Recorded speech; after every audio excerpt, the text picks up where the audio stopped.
नाज़रीन गिरामी अस्सलामु अलैकुम वरहमतुल्लाहि वबरकातुह। सीधी बात के ताज़ा तरीन प्राइम टाइम में आप लोगों का इस्तकबाल है। नाज़रीन गिरामी, मैं अंसार अज़ीज़ नदवी इस वक्त आप लोगों के सामने कुछ अहम तरीन ख़बरें, कुछ वायरल वीडियोस और कुछ तनकीदी तज़्ज़िये लेकर के हाज़िर हुआ।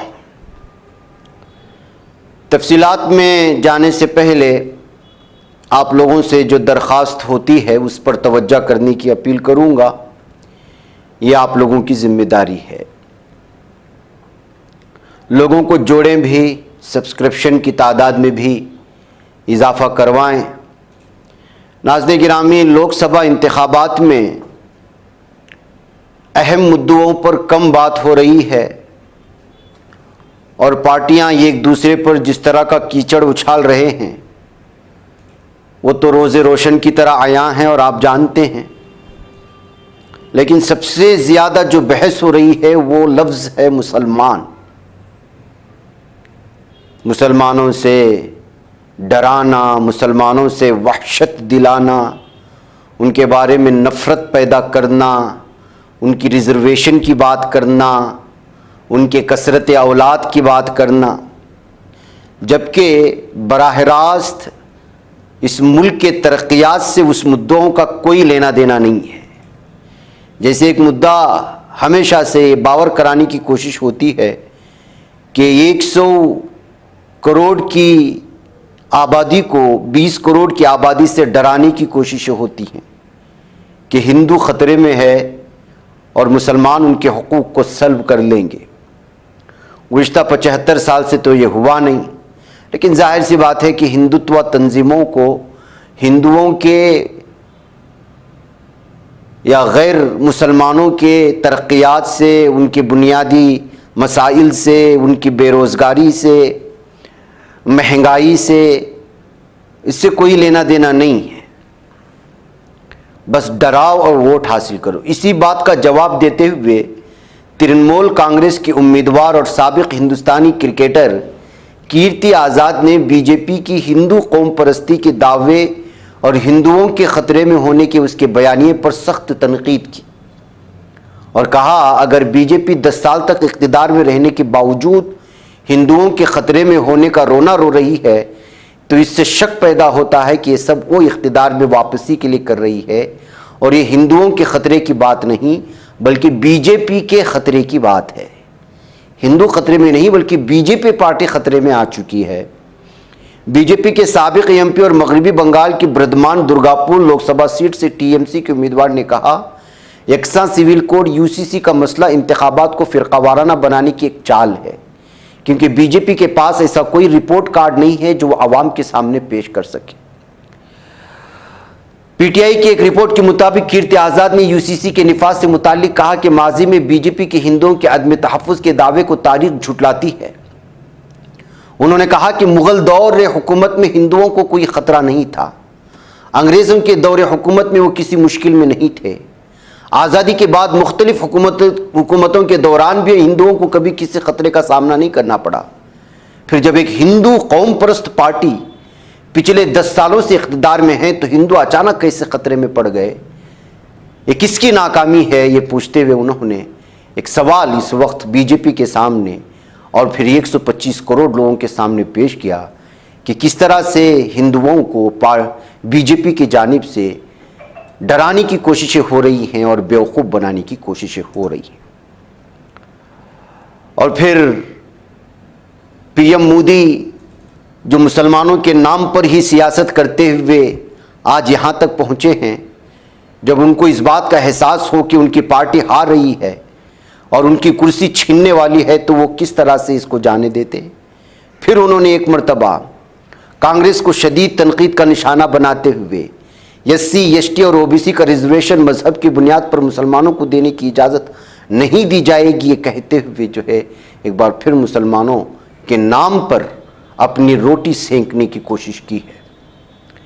सियासत न्यूज़ के मुताबिक मोदी ने कहा कि 2004-2009 में तेलंगाना में कांग्रेस ने मुसलमानों को रिजर्वेशन की फराहमी के अहकामात रातों रात जारी किए, जहीराबाद में इंतखाबी रैली से खिताब करते हुए मोदी ने कहा, जब तक वो जिंदा हैं मजहब की बुनियाद पर रिजर्वेशन की इजाजत नहीं देंगे।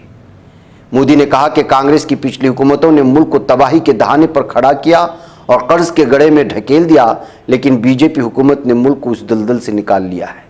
लेकिन आपको मालूम होना चाहिए कि गुज़िश्ता 75 सालों में कांग्रेस हुकूमत ने उतना कर्जा नहीं लिया था जितना कर्जा बीजेपी ने इन 9 सालों में लिया है। ये दुनिया को नहीं बताएंगे, लेकिन किस तरह से जो है मुसलमान और झूठ बोल कर के वो आना चाह रहे हैं, इससे साफ अंदाज़ा लगा सकते हैं। नाज़रीन गिरामी, अब क्या लड़कियां भी या तालिबात आपस में लड़ती हैं तो वो भी तेज़दार हथियार का इस्तेमाल करती हैं? आखिर स्कूल के कैंपस क्यों महफूज नहीं है? एक ऐसी ही बहुत ही भयानक वीडियो इस वक्त वायरल हो रही है, लेकिन वो वीडियो हम आपकी दिखा नहीं सकते, जिसमें एक लड़की के चेहरे पर यानी गाल पर ब्लेड से हमला करके उसको ज़ख्मी कर दिया गया है। ये वीडियो बहुत ज़्यादा वायरल हो रही है। ये दिल्ली के गुलाबी बाग नामी इलाके में मौजूद एक स्कूल के सहन में पेश आया है, जहाँ पर जो है तालिबात के दरमियान में किसी बात को लेकर के मुठभेड़ हो गई थी, झड़प हो गई थी। फिर उसके बाद जो है धक्कम धक्का हुई और उसी वक्त एक लड़की अपने हाथ में ब्लेड ले आई और जो उससे झगड़ रही थी उसके चेहरे पर हमला करके उसको जो है बुरी तरह से ज़ख्मी किया है।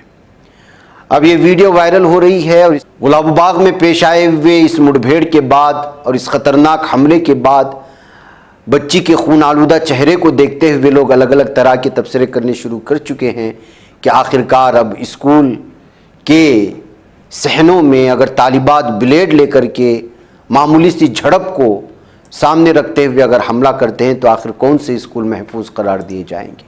और ये कितना भयानक वारदात है नाज़रीन गिरामी, आप अंदाज़ा लगाएं कि जाहिर सी बात है कि तलबा के दरमियान किसी बात को लेकर के झड़प होती है, छेड़खानी होती है, लेकिन इसमें चाकू ले आना, ब्लेड ले आना और वो भी लड़कियों की जानिब से और एक दूसरे पर हमला करना, ये बहुत ही ज़्यादा इस वक्त तशवीशनाक बात बन चुकी है। नाज़रीन गिरामी, इस वक्त लोकसभा इंतखाबात में बीजेपी की नाकामियां या बीजेपी के झूठे वादे या पीएम मोदी के झूठे वादे सुनवाने और उस पर अटैक करने का इस वक्त सिलसिला चलता रहेगा जब तक कि पूरे जो है इलेक्शन मुकम्मल ना हो जाए। तेजस्वी यादव इस वक्त बहुत ही ज़्यादा बीजेपी को और मोदी को निशाने पर ले रहे हैं। वो अपनी इंतखाबी रैलियों में पीएम मोदी के बयानात को सुना करके लोगों को बता रहे हैं कि वो किस तरह झूठ बोलते हैं और धोखा दे रहे हैं। इसी तरह की एक रैली में अवाम को पीएम मोदी का ये बयान सुना करके उनकी झूठ का पर्दाफाश किया है। आप इसको सुन लें। अगर इसी प्रकार से महंगाई बढ़ती गई तो गरीब क्या खाएगा? लेकिन प्रधानमंत्री महंगाई का मां बोलने के लिए तैयार नहीं है, महंगाई का मां बोलने के लिए तैयार नहीं। इनका अहंकार इतना है, महंगाई के लिए एक शब्द बोलने को तैयार नहीं है। मरो तो मरो, आपका नसीब। अरे गरीब के घर में चूल्हा नहीं जलता है, बच्चा रात रात रोता है, मां आंसू पी के सोती है और देश के नेताओं को गरीब की परवाह तक नहीं है। यह गरीबी का हाल कर दिया है। वोट करने जाए तो जरा घर में जो गैस सिलेंडर है ना, उसको जरा नमस्कार करके जाइए। गैस सिलेंडर छीन लिए इन लोगों ने और गैस जिस प्रकार से महंगा कर दिया है, याद करके जाइए। गरीब को कुछ मुफ्त में दे दो, उसको चाहिए। मैं आज वादा करता हूं, दिल्ली सरकार 1.25 लाख करोड़ रुपए का पैकेज देगी। स्पेशल स्टेटस की बात हो, स्पेशल अटेंशन की बात हो, जो भी करने की आवश्यकता होगी दिल्ली में आने वाली नई सरकार उसकी वो प्राथमिकता होगी। यहां पर एक शुगर की चीनी की मिल थी, ताले क्यों लग गए भाई? गन्ना करने की खेती करने वाले किसान का क्या हुआ? हिंदुस्तान के एक एक गरीब आदमी को मुफ्त में 15-20 लाख रुपए भी मिल जाएगा। एक एक पाई हिंदुस्तान की वापिस लाई जाएगी। मैंने सिर्फ देश से 50 दिन मांगे हैं, 50 दिन। अगर 30 दिसंबर के बाद कोई मेरी कमी रह जाए, कोई मेरी गलती निकल जाए, कोई मेरा गलत इरादा निकल जाए, आप जिस चौराहे में मुझे खड़ा करेंगे, मैं खड़ा होकर के देश जो सजा करेगा वो सजा भुगतने के लिए तैयार हूं। झूठ बोलो, बार बार झूठ बोलो, जो भी बोल सकते हैं सब झूठ बोलो, जहां भी बोल सकते हैं झूठ बोलो, जितनी बार बोल सकते हैं झूठ बोलो, किसी भी विषय पर बोलो तो सिर्फ और सिर्फ झूठ बोलो। एक ही काम, झूठ बोलो, झूठ बोलो, झूठ बोलो, बार बार बोलो, बार बार बोलो, बार बार बोलो, हर जगह पे बोलो और जोर जोर से बोलो। अरे हम तो फकीर आदमी हैं, झोला लेके चल पड़ेंगे जी। आप मुझे बताइए, अगर इसी प्रकार से महंगाई बढ़ती गई तो गरीब क्या खाएगा? क्या आप भी एक खूबसूरत ट्रिप प्लान कर रहे हैं? कश्मीर यानी जन्नत जाना चाहते हो लेकिन बजट नहीं है तो अपने शानदार टूर के लिए तैयार हो जाइए नेक्स्ट लेवल हॉलिडेज के साथ, जो देते हैं ब्यूटीफुल प्लेसेस के अफोर्डेबल टूर पैकेजेस के साथ बेस्ट टूर सर्विसेज जैसे taxi booking, 3 star, 4 star, 5 star hotel booking, jungle safari, house boat booking, staff and students tour packages भी, धरती का स्वर्ग कश्मीर, मुगल गार्डन, श्रीनगर, गुलमर्ग, पहलगाम, डल लेक, सोनमर्ग जैसी बहुत सी खूबसूरत जगहों का सफर करवाते हैं। आज ही राब्ता कीजिए तालिब बशीर नदवी के साथ। इसके अलावा नाज़रीन गिरामी, उन्होंने एक और वीडियो में नामानिगारों का जवाब देते हुए प्रज्वल रेवन्ना का जो जिनसी स्कैंडल है उनके इंतखाबी मुहिम में शामिल होते हुए पीएम मोदी ने जिस तरह से उनको वोट देना, पीएम मोदी को वोट देने के मुतरादिफ ठहराया था, उसका जवाब देते हुए कहा कि अगर इसी के जगह कोई और लीडर होता, अपोजिशन का लीडर होता और वो ये कहता तो क्या होता, किस तरह मीडिया के लिए जो है ये मुद्दा बन जाता और क्या कुछ होता है, कहते हुए उन्होंने एक मरतबा फिर प्रज्वल रेवन्ना के मामले को, और जाहिर सी बात ये बहुत गंभीर मामला है। नाज़रीन में बताया जा रहा है कि प्रज्वल रेवन्ना का जो इस जिनसी स्कैंडल है वो भारत की तारीख का नहीं बल्कि एक वाहिद फ़र्द की जानिब से 2900 से ज़्यादा ख़वातीन के जिस्मों के साथ छेड़खानी, जिनसे हरासानी और उसकी वीडियोग्राफी करना ये दुनिया का ही पहला वाक़या है, कहते हुए वो लोग जो इस बात का इजहार कर रहे हैं। आप देख लीजिएगा क्या कह रहे हैं। बचाओ बेटी पढ़ाओ का ठीक विपरीत जो है उसके काम कर रही है। अब तो बलात्कारियों को बचाने का काम किया जा रहा है। अब ये कोई मामूली घटना नहीं है। 2500 लड़कियों के साथ अगर शोषण हुआ है और भाजपा के लगातार लोग जो है उसके पक्ष में मतदान करवाते रहे हैं, वोट मांगते रहे हैं, कैंपेन करते रहे हैं और अब पता चल रहा है वो विदेश चले गए हैं, तो कहीं ना कहीं भूमिका जो है लोगों की लग रही है कि भाई कहीं भगाया तो नहीं गया है।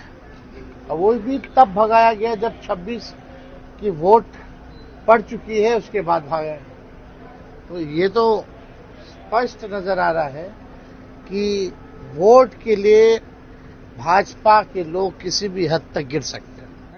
नाज़रीन गिरामी, इंसान हैवान बन चुका है, जिनसे हवस का पुजारी बन चुका है और किस कदर भयानक खबरें आ रही हैं और मीडिया उसको सिर्फ एक मखसूस ज़ात से या मजहब से होने की वजह से दबाने की कोशिश कर रहा है।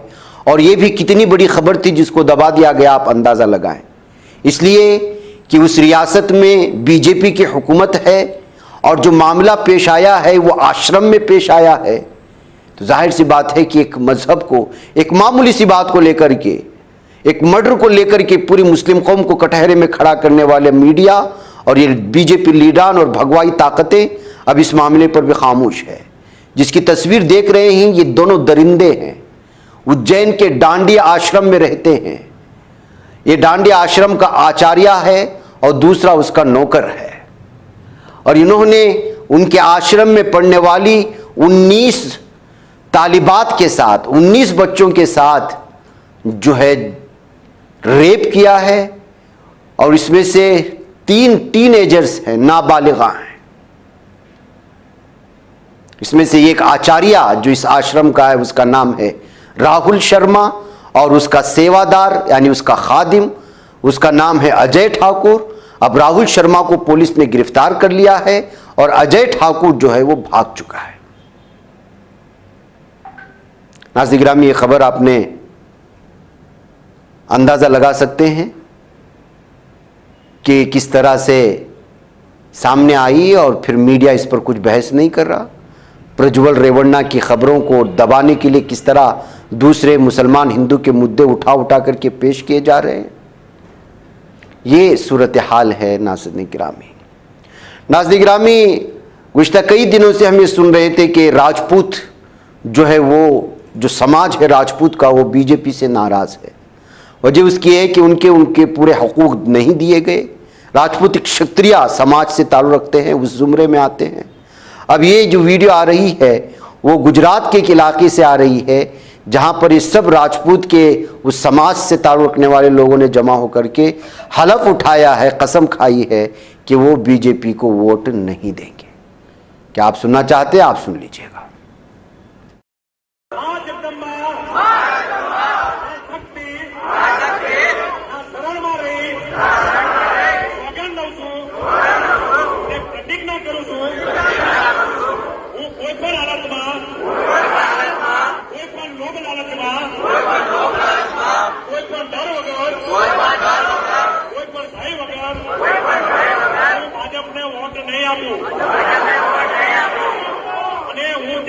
જે પાર્ટી હોય ચાહે કોંગ્રેસ હોય ચાહે આમ આદમી પાર્ટી હોય મારો તો વોટ આપી એ સિવાયના મિનિમમ 10 વોટો આ પક્ષને અપાઈ અને એને ઠંડી બહુમતીથી ચૂંટાવી અને ભાજપને હું જમીન ઉપર લાવી દઈશ।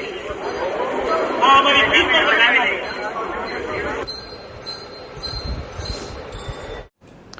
नाज़रीन गिरामी, अमेरिका में असबियत, नस्ली असबियत, रंग नस्ल की असबियत के वाक़यात और वारिदात और सानियात कभी कभी निकल कर के सामने आ जाती है।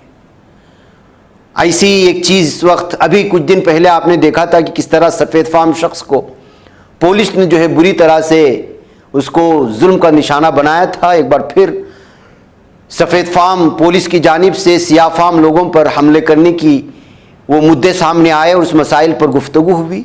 अब एक और ख़बर आ रही है कि सफ़ेद फाम शख्स ने गलती से अपने घर में दाखिल होने वाले सियाह फाम बच्चे को गोली मार दी है और अहले खाना ने इंसाफ के लिए मुकदमा दायर कर दिया है।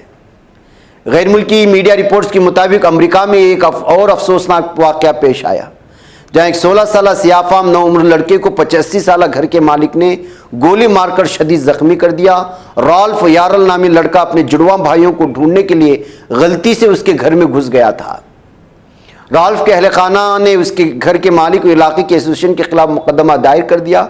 मज़कूरा वाक़या 13 अप्रैल 2023 को कैंसास सिटी में वक़ूअ पज़ीर हुआ था जब 16 साल रॉल्फ यारल अपने छोटे बहन भाइयों को लेने जा रहा था, लेकिन गलती से 115वीं स्ट्रीट पर चला गया था। लड़के ने 85 साल एंड्रू लेस्टर के घर की घंटी बजाई। इसी दौरान लेस्टर नामी शख्स ने शीशे के दरवाजे से लड़के को 2 बार सर और बाजू में गोली मार दी। ना पूछा कि कौन है, क्या वजह है, क्यों आया है, बस देखा कि सियाह फाम है, उठाकर की गोलियां मार दी। मुकदमे में इल्ज़ाम लगाया गया कि मज़कूरा गोली मारने वाक़या लेस्टर और हाईलैंड एकर्स होम्स एसोसिएशन की लापरवाही और गाफिलाना इक़दाम की वजह से किया है। यारल की वालिदा किलोनागबी ने अपने बयान में कहा कि उनके बेटे के ऊपर होने वाली फायरिंग ने हमारे माशरती ताने बाने में एक अहम खला को बेनकाब कर दिया है कि किस तरह से इस वक्त इतना सब कुछ होने के बावजूद, यकसानियत की, बराबरी की, हुकूक की बात करने के बावजूद ज़ाती, लिसानी, नस्बी, नस्ली और इलाक़ाई असबियत पाई जाती है अमेरिका में। नाज़रीन गिरामी, ऐसी कई वीडियोस वायरल होते हैं। आज लाइव चलाना और शॉर्ट्स वीडियो बनाना, अलग अलग करतब करते हुए उसको लोगों को दिखाना, अपने फेसबुक फॉलोअर्स को दिखाना, अपने इंस्टाग्राम लोगों को दिखा के लाइक्स हासिल करना, इसकी आदत सी हो गई, बल्कि जुनून है। लेकिन ऐसे ही लाइव दिखाते दिखाते एक यूट्यूबर 30 मीटर की बुलंदी से अचानक नीचे गिर जाता है और खुद उसी की जिंदगी के आखिरी लम्हात उसी के लाइव वीडियो में महफूज हो जाते हैं। अमेरिकी यूट्यूबर 92 किलोमीटर फी घंटे की रफ्तार से उड़ते हुए टेक्सास के सहरा में ग्लाइडर गिरने के बाद मुअज्जिज़ाना तौर पर मौत से महफूज रहा। पैरामोटर कैमरों ने ऊंचाई से उसके गिरने का खौफनाक मंजर रिकॉर्ड कर लिया है, लेकिन ज़हनसीब वो बच गया। 33 साला पैराशूटर एंटोनी वेला ने इस होलनाक वाक़े की वीडियो यूट्यूब पर शेयर की है, जिसका उन्वान paramotor crash almost my life है। उसने इंकिशाफ किया कि वो 85 फीट की बुलंदी से उस वक्त गिरा जब उसने पैरामोटर का कंट्रोल खो चुका था। रिपोर्ट के मुताबिक सर पर नस्ब कैमरे के एक वीडियो क्लिप ने इस होलनाक लम्हे को महफूज किया। वाक़े के वो वक्त 50 मील फी घंटे की रफ्तार से उड़ रहा था और तकरीबन 30 मीटर की बुलंदी से अचानक ज़मीन पर गिर गया। पैराशूट पर नस्ब कैमरों ने इस मंजर को 3 अतराफ से रिकॉर्ड किया कि कैसे पैराशूट की एक रस्सी टूटी और ज़मीन पर गिरा, फिर आधे घंटे तक दर्द से कराता रहा और रोता रहा। तो वह कैफ नाज़रीन गिरामी, डॉक्टरों के मुताबिक उसकी गर्दन, कमर, दाएं बाजू में फ्रैक्चर का इंकिशाफ हुआ है और सबकी सर्जरी की ज़रूरत है और उस वक्त पुलिस पहुंच करके उसको फौरी तौर पर हॉस्पिटल भी ले गई है। लेकिन किस तरह का जुनून है और क्या कुछ इस वक्त जो है ये शॉर्ट क्लिप्स ने और यूट्यूब की दुनिया ने लाइव दिखाने की इस जुनून ने लोगों को कहां तक पहुंचाया है और उसके पागलपन की इंतहा क्या होती है, इससे आप अंदाज़ा लगाएं। नाज़रीन गिरामी, हूसी ग्रुप का एक बयान सामने आया है। उन्होंने कहा है कि इसराइल के खिलाफ किसी भी जामे जंग में वो ईरान का साथ देंगे और ईरान के साथ खड़े रहेंगे। जी हाँ, गजा की पट्टी में इसराइली जंग शुरू होने के बाद से खित्ते में गैर मामूली कशीदगी के दरमियान बहरे अहमर और खलीज अदन में तिजारती बहरी जहाज़ों के खिलाफ हूसियों की जो हमले जारी हैं, यमन के हूसी ग्रुप के तर्जुमान ने इंकिशाफ किया कि इसराइल के खिलाफ वसी जंग शुरू होने की सूरत में वो ईरान के साथ मिलकर लड़ने के लिए तैयार हैं और अपने हथियारों के साथ अपने तमाम कुछ जो उसके पास इस वक्त दिफाई क़ुव्वत है उसके साथ। हूसी ग्रुप के नायब मीडिया सेक्रेटरी नसरुद्दीन आमिर ने जोर देकर कहा कि हूसी ग्रुप मज़ाहमत के महवर में अपने इत्तेहादियों का दिफा करने के लिए पुरअज़्म है। उन्होंने न्यूज़ वीक मैगज़ीन को दिए गए एक इंटरव्यू में कहा कि जंग की सूरत में हम खामोश तमाशाई नहीं रहेंगे, किसी भी इत्तेहादी मुल्क के ख़िलाफ़ किसी भी बैरूनी या मगरबी जारियत का भरपूर मुकाबला करेंगे, ये कहते हुए उन्होंने बयान जारी किया है। वह नाज़रीन गिरामी में जहाँ पर इजाज़त दें, इंशाअल्लाह फिर आप लोगों से मुलाकात हो। अस्सलाम वालेकुम रहमतुल्लाहि व बरकातहू। ये बच पाता है कोई सहाफ़ी की निगाहों से, मिलाता है ये लोगों को मोहब्बत की पनाहों से। करम और दर्द मंदी का है एक संसार, सीधी बात। अज़ीमत जुर्अतो हिम्मत का है इज़हार, सीधी बात। अज़ीमत जुर्अतो हिम्मत का है इज़हार, सीधी बात। ये चैनल हक निगर बनकर कुचल देता है फितनों को।